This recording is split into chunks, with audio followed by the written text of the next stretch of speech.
Welcome to Bright Academy. I am Khalid Riyan. तो उम्मीद है आप सब लोग खैरियत से होंगे। तो लास्ट क्लास तक हमने वेक्टर्स एंड इक्विलिब्रियम चैप्टर के एमसीक्यूज़ 95 तक डिस्कस कर लिए थे। तो आज जो है 96 से हम स्टार्ट करेंगे और ये इस चैप्टर की जो है वो लास्ट वीडियो है। तो चलो जी स्टार्ट करते हैं। देखिए जी 96 एमसीक्यू तो लिखा हुआ है कि the resultant of two vectors of magnitude 2 and 3 is 5 the angle between them. यानी वो कह रहा है कि आपके पास दो वेक्टर्स हैं, एक वेक्टर ए है और उसकी मैग्नीट्यूड कितनी दी गई है 2, और वेक्टर जो बी है उसकी मैग्नीट्यूड दी गई है 3। और बेटा वो और साथ ये भी कह रहा है कि उनका जो रिजल्टेंट आता है ना उसकी मैग्नीट्यूड दी गई है 5, यानी रिजल्टेंट की मैग्नीट्यूड दे दी गई है 5। तो कहता है कि इनके बिटवीन जो है आप एंगल फाइंड करें क्या होगा। तो बेटा देखें हमने फार्मूला पढ़ा हुआ है कि दो वेक्टर्स ए और बी का जब हम रिजल्टेंट लेते हैं तो हम क्या फार्मूला यूज़ करते हैं कि ए प्लस बी का ए स्क्वायर प्लस बी स्क्वायर और plus 2ab cos of theta. तो ये मैंने बताया था ना कि फार्मूला कितना इंपॉर्टेंट है। आप देख लें पूरे चैप्टर में यही यूज़ हो रहा है। जिस बच्चे को इसकी अंडरस्टैंड हो गई तो वो जो है वो आसानी से ये सारे एमसीक्यू जो है वो सॉल्व कर सकता है। तो इसलिए अगर जो बच्चा अभी से इस चैप्टर के इस वीडियो को देख रहा है लास्ट वाली को, तो वो ये ना देखे बल्कि फ़र्स्ट ऑफ़ ऑल जो फर्स्ट वीडियो है जिसमें मैंने 35 एमसीक्यूज़ जो है वो डिस्कस किए थे वो वीडियो देखें तो इंशाल्लाह अगले एमसीक्यूज़ आपको वैसे ही इजी लगेंगे। तो चलो देखें। तो रिजल्टेंट की वैल्यू है जी 5 और ए की वैल्यू जो है 2 है तो 2 कितना हो जाएगा 4, प्लस बी की वैल्यू 3 है तो 9 हो जाएगा, और प्लस 2 और ए और बी 3 और 2 6 और 6 और 2 12। तो मैं डायरेक्ट लिख रहा हूँ 12 और cos ऑफ थीटा। तो बेटा देखिए अब हमने स्केयर को ख़त्म करना है, स्केयर रूट को, तो दोनों तरफ स्केयर लेंगे तो ये 25 हो जाएगा और ये 9 और 4 13 और प्लस 12 cos ऑफ थीटा। अब ये 13 को इधर ले आए तो 25 माइनस 13 और हमारे पास आ जाएगा जी 12 और cos ऑफ थीटा। अब ये रह जाएगा हमारे पास 12 और ये 12 जो है वो इधर है। आप देखें ये वाला 12 जो है इधर आकर डिवाइड हो जाएगा तो क्या बचेगा 1 equal to cos of theta. It means हम लिख सकते हैं कि theta is equal to cos inverse 1। तो बेटा देखें cos इनवर्स 1 हमारे पास क्या होता है जी, cos इनवर्स 1 हमारे पास होता है जी इक्वल टू 0 डिग्री के, क्योंकि cos 0 डिग्री हमें क्या देता है जी 1 देता है। ठीक हो गया जी। तो चले जी अब अगला एमसीक्यू देखते हैं हम 97 है कि करंट इज़ अ क्वांटिटी, कि करंट जो है कौन सी क्वांटिटी है। तो करंट बेटा हमारे पास देखें scalar vector both and B none. तो याद रखना है आपने कि करंट हमारे पास स्केलर क्वांटिटी है। ठीक है। तो मैंने ये डिस्कस किया था कि स्केलर क्वांटिटी करंट क्यों है, क्योंकि करंट की आप समझते हैं कि डायरेक्शन है, वो एक्चुअल में डायरेक्शन नहीं है, वो जस्ट पोलैरिटी की एक जो सेंस है कि वो पॉजिटिव टू नेगेटिव जा रहा है या नेगेटिव टू पॉजिटिव जा रहे हैं। तो जस्ट एक सेंस है, क्योंकि करंट जो है वो वेक्टर्स लॉज को जो है वो फॉलो नहीं करता, लिहाजा हम कहेंगे करंट जो है वो वेक्टर्स क्वांटिटी नहीं है बल्कि स्केलर क्वांटिटी है। यानी ये हेड टू टेल जो रूल है वो जो लॉ है उसको फॉलो नहीं करता, इसलिए हम कहेंगे कि करंट जो है वो जस्ट क्या है जी स्केलर क्वांटिटी है। तो आपका जो ऑप्शन यहाँ पे करेक्ट होगा वो ए होगा। इसके अलावा आपने याद रखना है प्रेशर जो है वो भी एक स्केलर क्वांटिटी है, ये याद रखनी है। तो ये बहुत पूछा जाता है। अगला देखिए 98 एमसीक्यूज़ में कह रहा है कि i minus J minus 3k equal to, अब इसकी मैग्नीट्यूड आपने बतानी है। तो ये सिंपल है, देखिए मैं अब डायरेक्ट मैग्नीट्यूड निकाल रहा हूँ। तो i यूनिट वेक्टर है तो उसका मान का स्के, और माइनस जे है तो -1 मैग्नीट्यूड है प्लस -1 का स्के।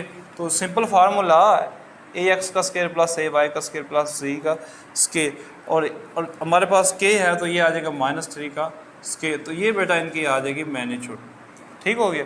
तो ये 1 प्लस 1 और प्लस 9, तो ये कितना आ गया 11 का स्केयर। तो फिर हमारे पास आंसर कौन सा सी। तो वेरी सिंपल है आपके पास। तो देखिए बेटा अगला एमसीक्यू देखिए 99 यूनिट वेक्टर अलोंग जी एक्सिस, इस जी एक्सिस के अलोंग यूनिट वेक्टर कौन सा होता था बेटा। देखिए ये मैंने बना के आपको दिखाया था कि ये आई है, ये क्या जी जे है और ये क्या के है। इसको हमने एक्स कहा था, इसको वाई, और इसको क्या कहा जी। तो मैंने कहा था हमेशा जी के लॉन्ग के होता है, आई के लॉन्ग एक्स होता है और जे के लॉन्ग वाई यूनिट वेक्टर जो है वो वाई के लॉन्ग जे यूनिट वेक्टर होता है। तो यहाँ पे फिर कौन सा आएगा हमारे पास डी ऑप्शन के। 100 एमसीक्यूज़ देखें। हाँ जी जल्दी से देखें, इसको सॉल्व करें क्या आएगा जी इसका आंसर। दो वेक्टर आपके पास दिए गए हैं और वो कह रहा है कि unit vector in the direction of p plus Q. तो आपने क्या करना जी, p प्लस क्यू करना है और उसका यूनिट वेक्टर फाइंड करना है, यानी p प्लस क्यू निकालेंगे तो एक वेक्टर आएगा और फिर उसका यूनिट वेक्टर आपने निकालना है। तो पहले तो हम फिर p प्लस क्यू करते हैं, तो p प्लस क्यू। तो बेटा देखिए p प्लस क्यू का मतलब है कि p और q को ऐड करते जाएं, तो देखिए वैल्यू है जी 3i प्लस 4j और माइनस 2k, और q की जो वैल्यू है वो मैं यहाँ पे प्लस कर रहा हूँ डायरेक्ट ही, तो 4i माइनस 3j और प्लस 2k ऐड करें तो 3 और 4 7i, 4 और माइनस 3 प्लस j और minus 2k plus 2k cancel हो जाएंगे, तो ये रह गया हमारे पास। तो ये बेटा आ गया p प्लस क्यू। अब ये एक वेक्टर है, इसका हमने यूनिट वेक्टर निकालना है। तो यूनिट वेक्टर क्या होता है, जब हम इसको हम नाम देते हैं एक वेक्टर, फ़र्ज़ करें कि हम इसे कोई वेक्टर, चलें हम इसको वेक्टर x का नाम दे देते हैं, x वेक्टर का। बेटा x वेक्टर, ये रिजल्ट जो है ये x वेक्टर है, वैसे और भी कह सकते हैं। तो x वेक्टर क्या होगा कि उस वेक्टर की जो है हमारे पास, उसका अगर हमें यूनिट वेक्टर निकालना है तो x वेक्टर और उसकी मैग्नीट्यूड। तो बेटा देखें x वेक्टर जो हमारे पास ये है 7i प्लस j और उसकी मैग्नीट्यूड क्या होगी, मैग्नीट्यूड होगी 7 का स्क्वायर प्लस 1 का स्क्वायर और ये आ जाएगी 49 50, तो 50 का स्क्वायर। इसमें हमारे पास आंसर क्या आएगा जी, ये वाला। तो हमारे पास फिर देखें बेटा यहाँ पे ऑप्शन नंबर जो बी है वो करेक्ट होगा, 7i plus j divided by 50 का स्क्वायर। तो अगला बेटा देखें, which of the following is a vector quantity. तो इनमें बताएं वेक्टर क्वांटिटी कौन सी है। एनर्जी वेक्टर है नहीं, टाइम वो भी स्केलर है, और वेलोसिटी वो वेक्टर है, हमने पढ़ा है 9th में पढ़ते आ रहे हैं, और प्रेशर वो क्या है जी, स्केलर है। तो यहाँ पे कन्फ्यूजन हो सकती थी, लेकिन मैंने ऊपर ही आपको बता दिया है कि करंट और प्रेशर भी क्या है जी, हमारे पास स्केलर क्वांटिटीज है। तो फिर यहाँ पे सी ऑप्शन यानी कि वेलोसिटी जो है वो क्या होगा, करेक्ट होगा। ठीक हो गया जी। अगला देखिए हमारे पास 1-2 MCQs 102, what is the resultant of forces in diagram. तो बेटा डायग्राम देखिए बना लें, बहुत ईजी है। तो वो कहता है कि दो फोर्सेज जो हैं, एक फोर्स इधर लग रही है, ये हमारे पास 3 न्यूटन की फोर्स है, और ये हमारे पास है जी 2 न्यूटन की फोर्स, और इस डायरेक्शन में जो लग रही है वो 4 न्यूटन लग रही है, और क्या लग रही है 7 न्यूटन। वो कहता है कि इनका आप बताएं कि नेट फोर्स जो इनकी होगी ना वो कौन सी होगी और किस डायरेक्शन में होगी। तो बेटा देखें ये तो सिंपल है, आपको पता है कि आप इस चीज़ को जो है ना, मैं इधर से खींच रहा हूँ, एक इधर से खींच रहा हूँ, अब जिस तरफ फोर्स ज़्यादा होगी ये उस तरफ जाएगी। अब इस तरफ अगर 5 न्यूटन लगा रहा हूँ फोर्स, इस तरफ 7 लगा रहा हूँ, तो ये इस तरफ जाएगी, तो उस डायरेक्शन में गई। और कितनी फोर्स के साथ गई, क्या 7 के साथ गई, नहीं, 5 इधर से अपोजिट थी तो वो कैंसिल हो गई, यानी माइनस हो गई, बाकी 2 रहे। तो सिमिलरली अब डबल फोर्स लग रही है, तो इनको ऐड कर लें, तो ये बनेगी हमारे पास 3 2 5, ऐसा समझे कि 5 न्यूटन इस डायरेक्शन में लग रही है और 7 4 11 न्यूटन इस डायरेक्शन में लग रही है। तो अब इनकी नेट फोर्स क्या होगी फिर, तो इसका मतलब है कि इधर ज़्यादा लग रही है ना, तो इस डायरेक्शन में यानी राइट वर्ड जो है ये जाएगी। और कितनी वैल्यू होगी जी, 11 में से आप 5 निकाल दें तो बाकी रह जाएगा हमारे पास 6 न्यूटन। तो 6 न्यूटन की जो नेट फोर्स के साथ ये ब्लॉक जो है इस डायरेक्शन में जो क्या करेगा, मूव करेगा। तो इसका मतलब है कि 6 न्यूटन टू राइट, तो ये राइट डायरेक्शन है, तो राइट की तरफ, तो सी ऑप्शन आपका करेक्ट होगा।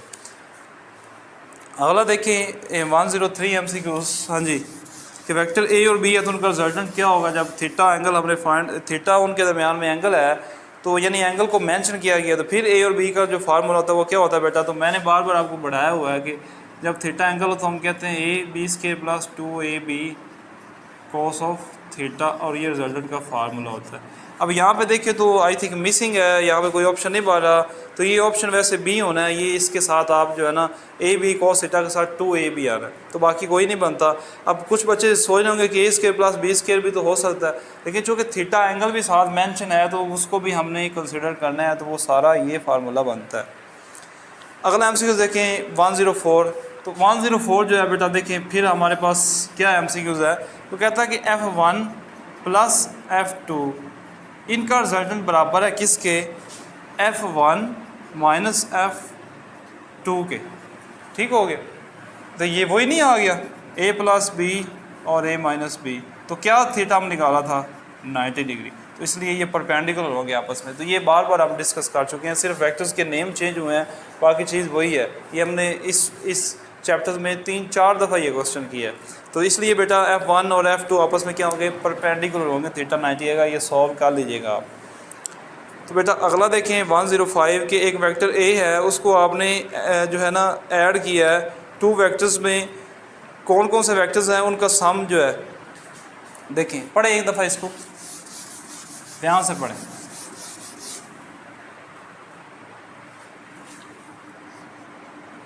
एक वेक्टर ए को आपने ऐड किया है, किस में ऐड किया है, 2 वेक्टर्स के सम में, और वो वेक्टर्स कौन से हैं, 3i -2j और -2k, और इनके सम में ऐड किया, यानी इनका सम मैं ले रहा हूँ और उसमें हमने ए ऐड किया, इनका सम बना है 2i -j और +3k इसमें। तो ये हमने किया। वो कहता है कि such that the resultant is a unit vector along z axis the value of a is. अब वो कहता है कि ये जब हमने सारा किया, यानी 2 वेक्टर्स थे, ये एक वेक्टर था और एक ये था, इनको हमने ऐड किया और उसका जो रिज़ल्ट आया उसको हमने ऐड किया a के साथ। अब इस सारे का एक रिज़ल्ट आएगा, और वो रिज़ल्ट वो कह रहा है किसके कोल आता है जी, z एक्सिस के अलोंग एक यूनिट वेक्टर आता है। तो z एक्सिस के अलोंग यूनिट वेक्टर को हम क्या कहते हैं, हम कहते हैं k। तो ये आया। तो वो कहता है फिर बताएं कि हमारे पास वैल्यू ऑफ ए, यानी वेक्टर ए की वैल्यू क्या है, वेक्टर ए की कीमत क्या होगी, वो कौन सा वेक्टर होगा। बेटा देखिए सॉल्व करें, ए और प्लस, ये देखें प्लस करना है 3 और 2 5, तो हमारे पास 5i आ जाएगा, और -2 और हमारे पास -j, तो ये आ गया जी -3j, और ये आ गया जी -2k और +3k, हमारे पास आ गया जी +k। ठीक हो गया। और बेटा इक्वल टू किसके आ गया जी, k यूनिट वेक्टर, जो इनका रिजल्ट आया था, यानी इनको करने से जो रिजल्ट आया उसने कहा था कि वो लॉन्ग z एक्सिस एक यूनिट वेक्टर है, तो वो ये k हो गया। अब देखें ये k इधर जाके कैंसिल हो जाएगा, तो ये हमारे पास इसको मूव करें, ये बन जाएगा -5i +3j और +k, ये वाला और ये वाला इधर आके -k हो जाएगा, तो ये कैंसिल हो गया, पीछे क्या बचा हमारे पास -5i +3j। हाँ जी ठीक हो गया। तो फिर कौन सा ऑप्शन आपके पास ठीक है, देख ले ज़रा। तो ऑप्शन आपके पास ठीक है जी ए, तो ए ऑप्शन आपका करेक्ट है। अगला बेटा देखिए MCQ नंबर 106 की, a vector F1 is along the positive direction of x axis, यानी एक वेक्टर जो हमारे पास, इसको ज़रा एक दफ़ा पढ़ लें कि एक वेक्टर F1 है और उस F1 की डायग्राम भी बनाई गई है। F1 जो है वो इस डायरेक्शन में है और उसके साथ जो यूनिट वेक्टर है वो I है, और F2 जो है वो भी इसी डायरेक्शन में जा रहा है और वो उसके साथ भी क्या है, I है, यूनिट वेक्टर I, क्योंकि x एक्सिस के अलोंग है। वो कहता है कि if it's vector product with another vector F2 is 0, no F2 is possible equal to, यानी वो कहता है कि F1 जो है वो x एक्सिस के अलोंग है और उसका प्रोडक्ट F2 के साथ जब हम लेते हैं क्रॉस प्रोडक्ट, तो वो आता है 0। क्या आता है, 0, यानी कि जब हम F1 क्रॉस F2 करते हैं तो हमारे पास रिजल्ट आता है जी 0। वो कहता है फिर बताएं कि F2 फिर पॉसिबली कौन सा वेक्टर हो सकता है जो ये जवाब दिए गए। तो ये पहले भी ये ऐसा एक MCQ हमने डिस्कस किया है। बेटा आपने करना क्या है कि F1 को तो आपने आई कंसिडर कर लिया, F2 अब आपने लेना है कि कौन सा है। ठीक हो गया। तो ये भी आई था वैसे, तो F2 अब नीचे दिए गए उनमें से आपने बताना है कि कौन सी वैल्यू है। क्या ए ऑप्शन में है 3j, तो देखें F1 जो है उसको आप I माने और जो क्रॉस 3j के साथ करें, तो क्या इसका रिजल्ट 0 आएगा, नहीं आएगा, क्योंकि I क्रॉस j क्या होता है k, तो ये 3k बन जाएगा। ठीक हो गया, इसका तो ये तो नहीं होगा। अगले में देखिए हमारे पास दिया गया आपके पास -17.5 यानी 17.5 और I प्लस j, तो बेटा इसका भी जब हम लेंगे तो वो जो है वो क्रॉस जो प्रोडक्ट है वो 0 नहीं आएगा, हमने वो लेना जिसका 0 आ जाए। C का भी नहीं आ सकेगा, D का देखें इजीली आ जाएगा, क्योंकि अब देखें ये हमारे पास F1 जब मैं लूँगा -2i और जो है सॉरी F1 तो हमारे पास I है ऑलरेडी, F2 जब मैं क्या लूँगा वो लूँगा मैं -2i, जब -2i लूँगा तो देखिए I क्रॉस I हमारे पास 0 होता है, लिहाजा 0 आएगा। इसका मतलब है कि F1 यानी कि I उसका क्रॉस प्रोडक्ट F2 के साथ 0 कब आया, जब हमारे पास पॉसिबली ये वेक्टर हुआ। तो 2i जो है -2i ये वेक्टर जब होगा तो आपका जो क्रॉस प्रोडक्ट है वो 0 निकलेगा, तो पॉसिबली F2 की वैल्यू फिर क्या होगी हमारे पास -2i। तो आगे देखिए 107 MCQs के गिव्स ए 3i + 4j बी हमारे पास है, ये है which of the following statement is incorrect. तो ये बेटा दो वेक्टर ए और बी दिए गए हैं और आपसे कहा गया कि इनमें से बताएं कौन सी स्टेटमेंट गलत है, इनकरेक्ट है। तो ज़रा देखिए, ए आपके पास है 3i और +4j और बी आपके पास क्या है जी, बी वेक्टर आपके पास जो है वो है 6i + 8j। अब बेटा आप स्टेप बाय स्टेप देखते जाए कौन सा रॉन्ग हो रहा है, तो हम चेक करते जाएंगे। अब बेटा देखिए वो कह रहा है a क्रॉस b = 0, तो हम चेक करते हैं कि क्या ये सही ये स्टेटमेंट है या फॉल्स है, यानी ए ऑप्शन जो है। तो इनका a क्रॉस b ले, तो a क्रॉस b का सिंपल फार्मूला हमारे पास हमने पढ़ा हुआ है वेक्टर्स वाला, i और j और k। तो k 0 का 0 ही है, ज़्यादा हमारे पास क्या बनेगा जी, 3 4 0 और 6 8 और 0। तो बेटा देखिए इनका आप लें तो ये क्या बनेगा, 8 3 24 और -24, तो ये 0, इट मीन्स के क्रॉस प्रोडक्ट इनका 0 ही आएगा। तो ये ठीक है। अब अगला देखें, बी में ए की मैग्नीट्यूड डिवाइडेड बाई बी की मैग्नीट्यूड बराबर है 1/2 के। तो ए की मैग्नीट्यूड निकालें, क्या बनेगी, 3 का स्केयर 4 का स्केयर 16 और 9 25 और 5। इसका मतलब कि ए की मैग्नीट्यूड क्या बनेगी, 5 बनेगी। आपने साइड पर निकाल लेनी है, 5 ही बनती है। और इसकी मैग्नीट्यूड कितनी बनेगी, 6 का स्केयर और 8 का स्केयर, 6 से 36 और 8 64 और 64 को 36 जमा करेंगे तो 100 आएगा। इट मीन्स 100 की जो स्केल लेंगे तो कितना आ जाएगा, स्केयर रूट लेंगे तो 10 आ जाएगा। इसका मतलब है कि बी की जो मैग्नीट्यूड आएगी वो 10 आएगी और इसकी मैग्नीट्यूड जो आएगी वो कितनी आएगी, 5 आएगी। तो बेटा देखिए फिर हम लिख सकते हैं कि ए की मैग्नीट्यूड डिवाइडेड बाई बी की मैग्नीट्यूड जो है वो किसके बराबर है, ए की मैग्नीट्यूड का जवाब 5 और बी का 10 है, तो ये क्या बनेगा 1/2। इट मीन्स ये भी ऑप्शन ठीक है। सी देखते हैं, ए की मैग्नीट्यूड 5, तो ए की मैग्नीट्यूड 5 निकाली है हमने। तो फिर कौन सा ऑप्शन होगा जी, लास्ट वाला डी जो है वो इनकरेक्ट होगा कि वो कहता है ए डॉट बी जो है वो 48 आया। तो क्या 48 बन रहा है ए डॉट बी, करके देख ले, नहीं बनेगा। तो इट मीन्स कि आपका जो लास्ट वाला ऑप्शन है वो ही क्या है, इनकरेक्ट है। अब ज़ाहिर बात है 3 ठीक हो गए हैं तो डेफिनेटली आप अगला आपको करने की ज़रूरत नहीं है। तो चले बेटा देखें, इस चैप्टर के एमसीक्यूज़ हमारे हो गए कंप्लीट और इसमें मैंने कोशिश की है कि मोस्ट अथेंटिक कंसेप्चुअल और इम्पोर्टेंट एमसीक्यूज़ जो है वो मैंने यहाँ पर डिस्कस किए हैं, जो कि आपके बोर्ड के क्वेश्चन में भी पूछे जाते हैं और एंट्री टेस्ट में तो बहुत ही ज़्यादा पूछे जाते हैं। तो उम्मीद है कि आपको इन सारे जो है एमसीक्यूज़ की समझ आ गई होगी। अगर आपको किसी किस्म की प्रॉब्लम है तो वो आप क्या करें जी, नीचे कमेंट में ज़रूर मेंशन करें ताकि मैं उसको इम्प्रूव कर सकूं। और एक एमसीक्यूज़ जो भी आपके जो डाउट होंगे जिन भी एमसीक्यूज़ में, उसकी एक मैं इकट्ठे वीडियो बना के वो भी डिस्कस कर दूंगा। तो इसके अलावा बेटा आपने क्या करना जी, इस वीडियो को लाइक भी करना है, इसको शेयर भी करें और चैनल को सब्सक्राइब करना है और बेल आइकन जो है वो दबाना नहीं भूलना। बहुत शुक्रिया जी, थैंक यू।